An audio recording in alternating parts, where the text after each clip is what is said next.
Nouveau secrétaire.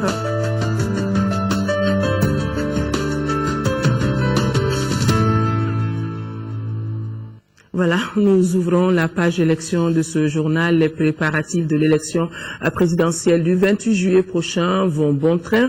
Le PNUD vient de remettre un important lot de matériel et équipements électoraux d'une valeur de 230 millions au ministère de l'administration territoriale, de la décentralisation et de l'aménagement du territoire. Les deux parties ont aussi signé une lettre d'accord sur l'opération de paiement des agents électoraux d'un montant de 4 milliards de francs CFA. La CEDEAO, ne voulant pas rester en dehors de cet accompagnement, a annoncé une contribution d'environ 600 millions de francs CFA. Compte rendu signé de Moussokura Konaté. Ces équipements électoraux sont entre autres des gilets pour les agents de bureau de vote, des lampes d'éclairage, des vidéoprojecteurs, du matériel informatique pour le centre d'écoute et d'orientation de l'électeur, d'un groupe électrogène pour le gouvernorat de Kidal et des t-shirts. À ce lot, il faut ajouter les copies des documents électoraux comme la loi électorale et les guides de l'électeur. Au cours de cette remise des matériels, il a été aussi question de formation et d'intéressement des agents électoraux. À cet effet, les deux structures ont signé une lettre d'accord. Nous avons 125 000 agents électoraux qui doivent être formés, qui doivent être payés le jour du scrutin pour que les opérations se déroulent dans de bonnes conditions. Cette opération a un coût estimé aujourd'hui à 4 milliards de francs CFA. S'agissant des équipements et des matériels électoraux, ils ont une valeur de 230 millions de francs CFA.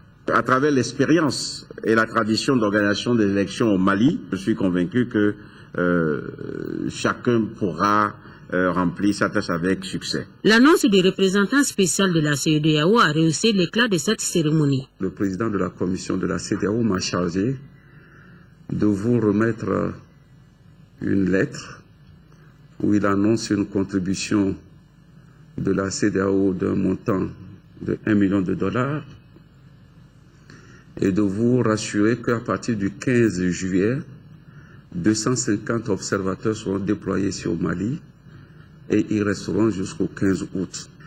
Et ensemble, nous allons conduire la barque jusqu'à bon port. Le ministre de l'administration territoriale, de la décentralisation et de l'aménagement du territoire a remercié les donateurs tout en les rassurant que son département mettra tout en œuvre pour mériter la confiance placée au Mali. Le chemin que nous avons réussi à faire, certes on a une petite contribution dedans, mais je pense que c'est aussi en particulier et grâce aux efforts que eux aussi ils ont fournis. J'invite les équipes, spécialement les équipes du ministère de l'administration territoriale, à garder le cap et à tout faire pour qu'on ait un premier tour reçu le 28 juillet et si nécessité il y a d'aller à un second tour, qu'on puisse avoir un second tour aussi parfait que possible le 11 août.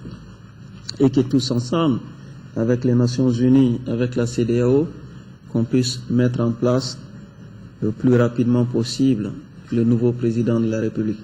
La visite du centre d'écoute et d'orientation de l'électeur a mis fin à la cérémonie.